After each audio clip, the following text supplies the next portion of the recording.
नमस्कार. आज आपण दिवटे साहेब यांच्या डाळिंबाच्या प्लॉटवर आलो आहे. त्यांनी केरळचं मार्गदर्शन घेऊन त्यांच्या प्लॉटमध्ये काय बदलले आपण त्यांच्याकडून समजून घेऊ.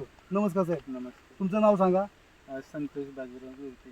बरं, तुम्ही आपल्या डाळिंबाच्या प्लॉटसाठी केरळचं मार्गदर्शन घेतलंय का? हो, घेतलं.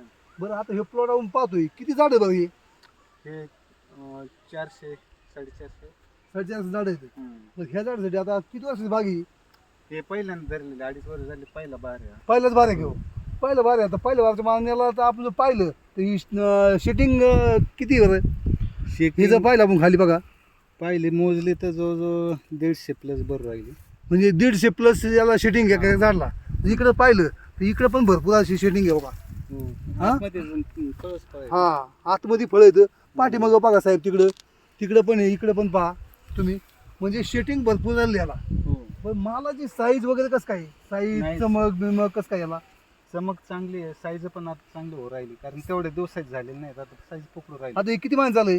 हे 4-4.5 महिने होतात. बरं, तुम्ही आता बाग धरली, कधी बाग धरली होती? मार्च पहिला आठवडा. मार्च पहिल्या आठवड्यात बाग धरली. म्हणजे 4 महिन्यामध्ये तुमच्या फळांची साईज चांगली आहे. हो. हा, फळांना कलर बिल चांगले. ड्रेस वगैरे कुठं तुम्हाला वाटतंय का हो काही? नाही, एवढे फळ असून झाड पाहिलं ते एकदम पहिलं आणि छोटे व्यवस्थित आहे. व्यवस्थित आहे. हो. म्हणजे आता बघा, वातावरण पण सध्या खराब आहे. पाऊस बिऊस हा. चांगला होतोय, म्हणजे पाऊस जास्त झालेला आहे. तरी हम्म. पण तुमच्या झाड तुम्हाला काय वाटतं, तुम्हाला बाग पाहून? एकदम बाग फ्रेश आहे. रोगराई कुठं डाग बुरशीचा याचा काही दिसत काहीच नाही.